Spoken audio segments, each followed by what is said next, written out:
Hi everybody, it's Alyce-Kay Ruckelshaus from Threshold of Hineni, and I'm back for part 2 of my little explosion box. And I did figure out I was cutting it right before for the first piece. It's just that I got confused momentarily because I couldn't do it all from the one piece, and I meant to have 4 different pieces.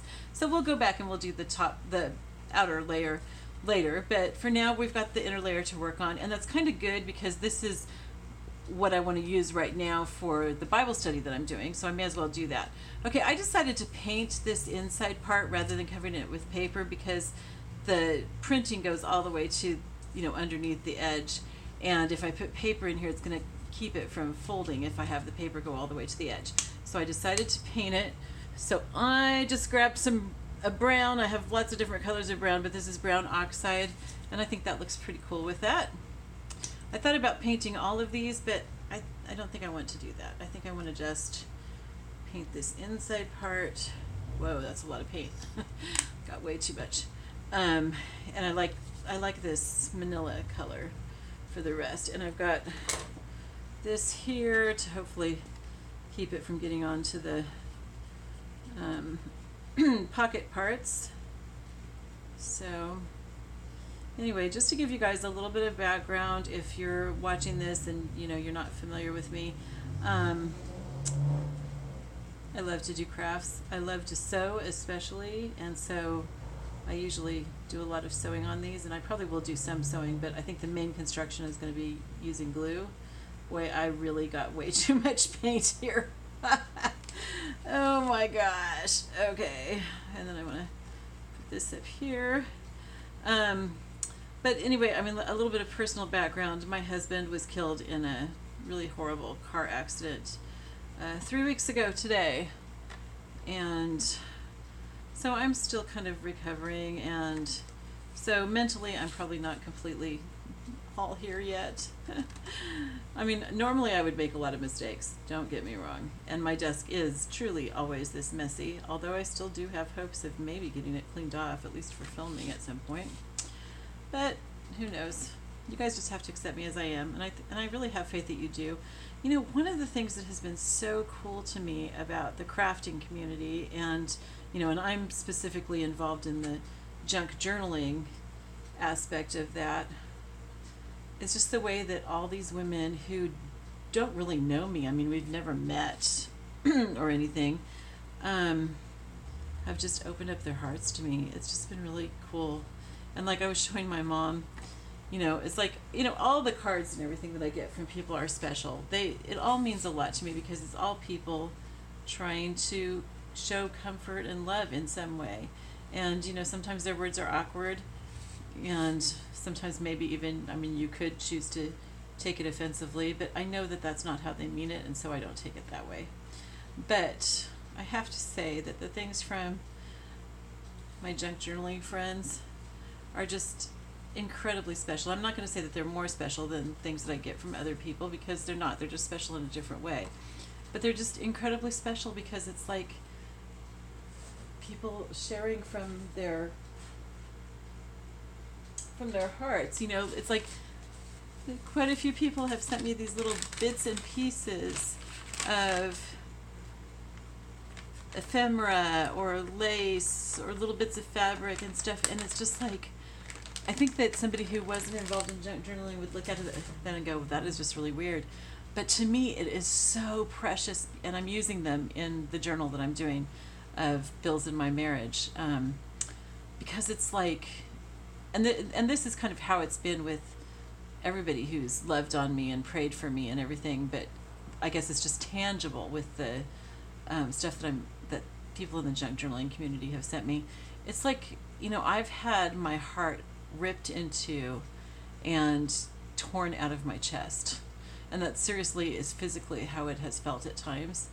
And it's like each of you have, either through your words or your prayers or something that you've sent me, and like I said, the things that were sent to me are tangible, and it's not just a symbol of that one person's love. It's like a symbol of everybody who's contributed a little bit of your heart to me to help replace what was taken from me I mean, you know, yeah, obviously it's not going to replace what was taken from me per se, but it's kind of like getting a heart transplant. And now I have a bit of thousands of people's of hearts, and each person just sent me a little tiny bit of their heart, either with, you know, a little bit of fabric or a charm or a bit of lace or prayers or encouraging words, not necessarily through the mail, maybe on Facebook, maybe on the phone.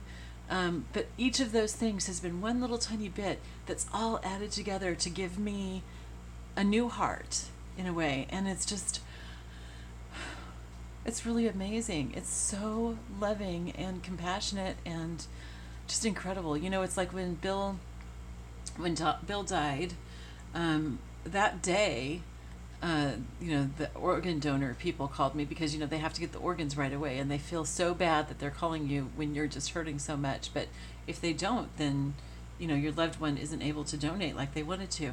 And his skin was the only thing that he could give, that he was qualified to give. And she told me that his skin would go to help many people. It might even go all over the world. And I feel like, in a way, the world has given back to me by giving me little bits of their hearts. Not necessarily, I mean, probably, definitely not the people who received his skin, but different people have given me little parts of their hearts, and it's just been so precious. I can't even tell you how awesome it is. Anyway, this is not supposed to be one of my grief sessions. This is supposed to be a tutorial, so I'm sorry. Anyway, I also thought about Mod Podging, like all of this, and Mod Podging each of these pieces that I'm going to put on there and everything.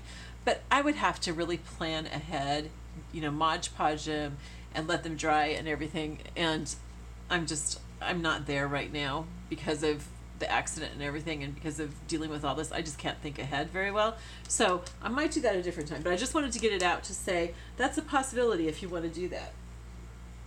Okay, so what I'm going to do, I'm going to see if I can work around this while this paint is drying. And yeah, I know it's all gloppy and everything, but that's okay. I'm fine with that. So I want to glue these on. Hopefully my glue will flow better now. I'm going to glue these on like in the middle so that there's still, you know, the manila background around it. So let's see how this will do. It's got a bead on it. I mean, like a bead, a real bead. Okay, let me see if I can use the glue. I should have checked it before I started the video running, sorry. There we go, yeah, that's working well. Okay, so we're gonna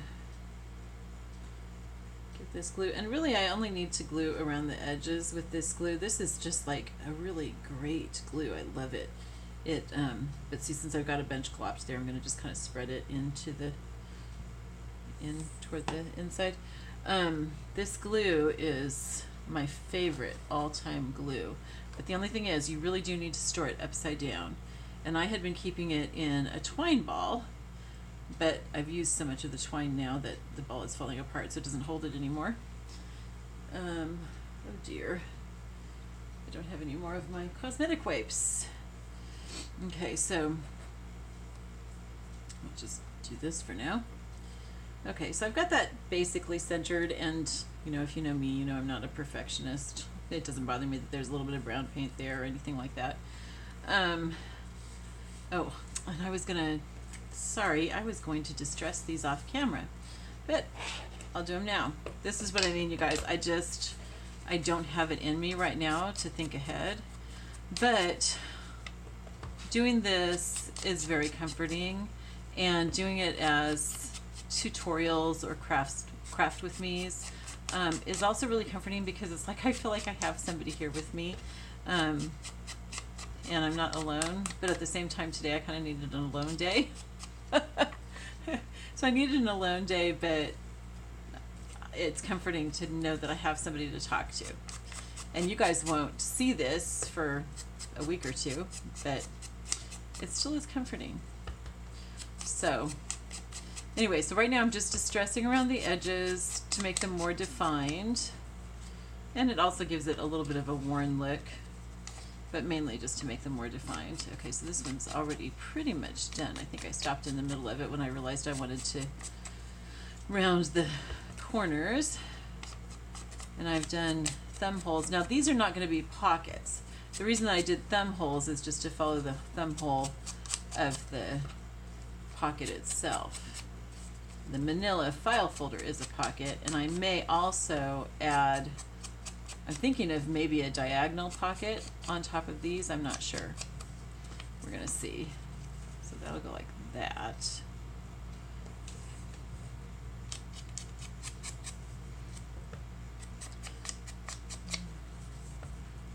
So what this will have, this is going to be the inner layer, and it'll have 2 or 3 more layers, and it'll form a box. All these sides will come up and they'll form a box, but you know, inside of them as they open up, they've got all these, you know, pockets and tucks and stuff. And I'm going to use this. I'm studying 1 Peter right now. I'm doing an inductive Bible study of 1 Peter, which you can see here on YouTube. I've got it on YouTube. I'll try to remember to link the first one below. But I wanted to use this rather than a journal to record my thoughts and insights and stuff. And yeah, so that's what I'm doing. That's why I'm making this. I just started seeing these explosion boxes about a week ago and thought those are like way cool, and I really want to try them. And as I watched things, I thought of, you know, how I would want to make them different and everything. Not necessarily better, but just more my way of doing things. And so that's what I'm doing. Okay. So let's get these ones on. We can't really glue the ones on the back because the paint here is wet. So let's get these on.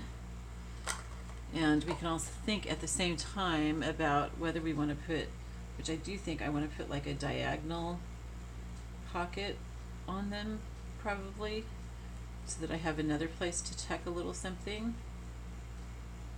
These pockets that are made from the file folders themselves, even though they're small, they're pretty roomy, so I should be able to put like 1 or 2 sheets of paper in there, of like notebook paper, not like 8.5 by 11 paper. But it would be nice to be able to tuck a little something in on here too, and just to also get some more design onto it. So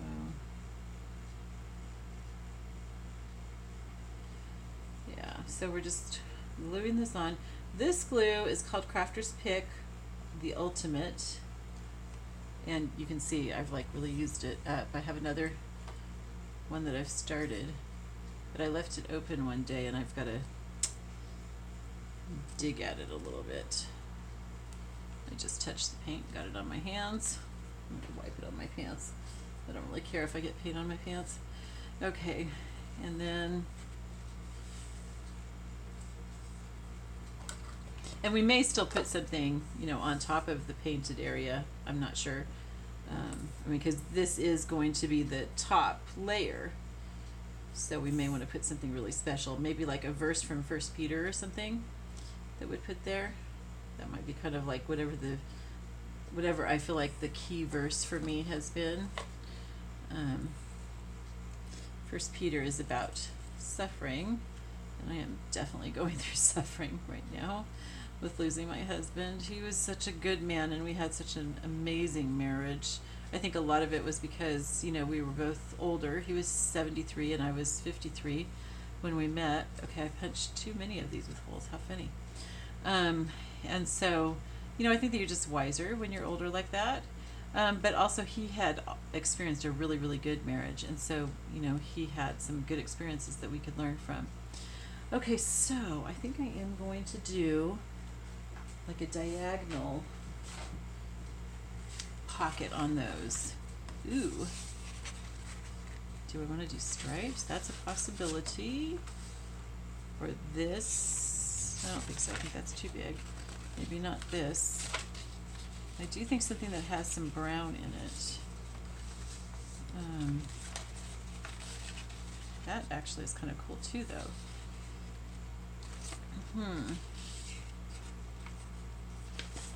So these ones, some of these are from Penny's copy, no, it's called Butterfly Dreams kit. And there's some really pretty ones in here. So I'll be using those throughout this too. Like, look at that. Isn't that pretty?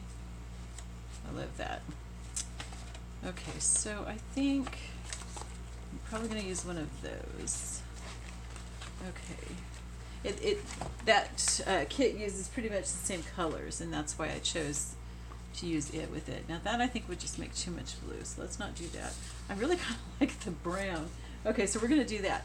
So these squares, I have to remind myself, were how big?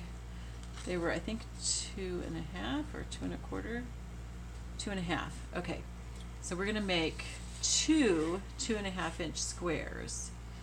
I'm going to put this over here because I've still got that paint drying. So I can't work on the back. We're going to want to put designs on the back too because when it's folded up, the back will show. Okay, so let's trim the edges of this. I have a printer that does not print all the way to the edge. If you have one, oh, I am so jealous. You're really lucky to have that, and that's the thing I really want. Eventually. But right now, I'm happy that it prints so close to the edge. I just have to cut a little bit off. And you know, there's something very comforting about doing things that have a rhythm, and cutting the edges off the paper is kind of rhythmic. So yeah, there's something that's kind of comforting about that. So I'm going to do 2.5 inches, and like that. I'm going to set this back aside with my papers. I just need 2 of these. I'm going to do 4 diagonal pockets, but I'm going to cut each of these 2.5-inch squares in half diagonally to make those pockets. Okay, so 2 2.5-inch squares, and then let's cut those each in half. So I'm just lining up my corners here to cut those and hopefully getting it right. There we go. Okay, and then one more. And then we'll see. I mean, if I hold it up to it and I don't like how it looks, I don't have to use it. And one of the things that's so great about working with paper, y'all, is if you don't like something or you make a mistake, there's always a fix. You can always go over it. Worst case scenario, you can always throw it away. But you usually don't have to do that. All right, so yeah, I like that. Okay, now I need to cut it so that the corners are rounded. So let me get my envelope punch. That's what I use for rounding my corners. Then I might make a thumb hole in them too. I think I will, actually. Let me push this back farther so I don't run into the paint. There we go. But I want to have this so that you can see it. So I'm just centering this. I'm just eyeballing it. I'm not trying to get it perfect. So there we go. So that would have, yeah, a little bit of a thumb hole. That's nice. Okay, and then I'll round the corners in a moment.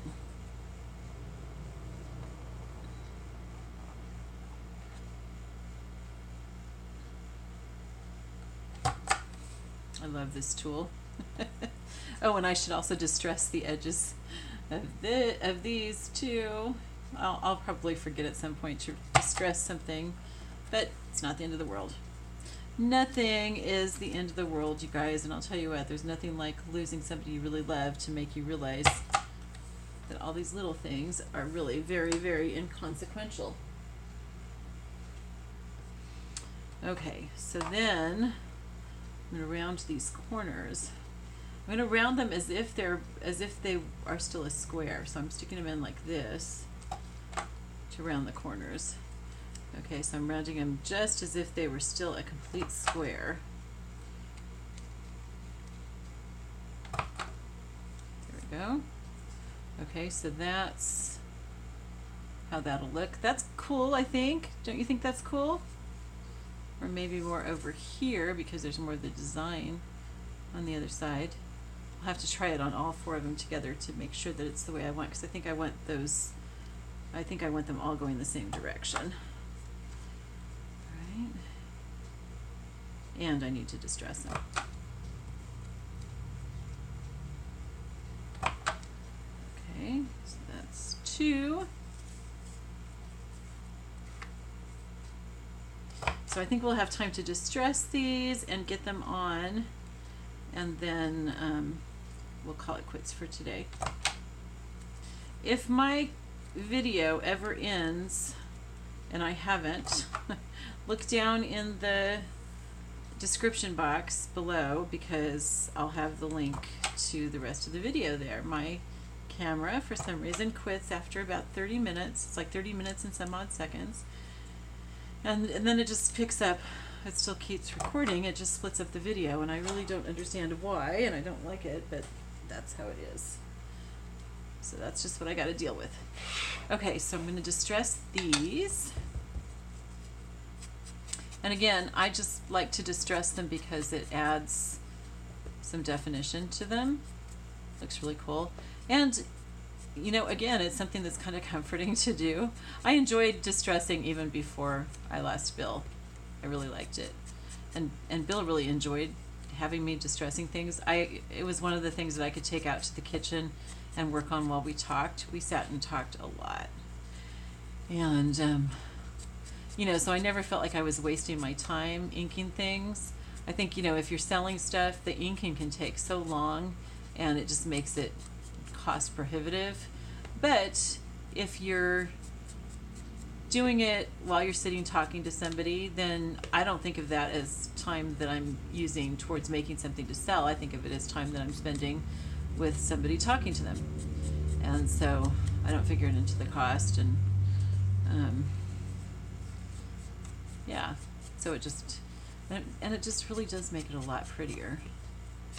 See, look at that.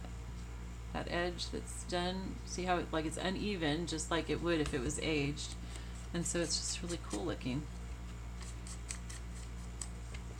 And what I'm using is I'm using Vintage Photo Distress ink. Vintage Photo is the color. And it's by Ranger, which is Tim Holtz. Tim Holtz is like everybody's idol kind of thing, because he does all these so totally cool, he has very good ideas, and he has really good papers and supplies and everything. And so if you're new to all this, check out Tim Holtz stuff. It's really neat. Check out his videos where he shows how to do things. Those are cool too. And then other people use that as a springboard and come up with their own ideas, and that's just really fun to watch. Okay, so we've got those on here. I've got a few more minutes before my thingy is going to quit on me. Okay, so I think let's do them going this direction. See, this will just make a nice little text spot, and it adds more texture to the whole thing because it's, you know, a different color and design. So I think that these stripes are part of Penny's, oops, it goes this way, part of Penny's butterfly kit. I'll have to look and see. I may even have taken some things from a third kit, I'm not sure. It's kind of fun to mix and match like that. Okay, so what we're going to do is we are only going to glue on these 2 corners because we want to make it into kind of a tuck. And I think this little indentation also makes it look sort of like a, oh dear, this stuck. It makes it look kind of like an old-fashioned photo, you know, with the little things to hold it in place. In an old photo album. So I may put even photos into some of these. That might be kind of cool. Because, you know, going through, when you're studying the Bible, God speaks to you where you are. And where I am right now is grieving the loss of my husband.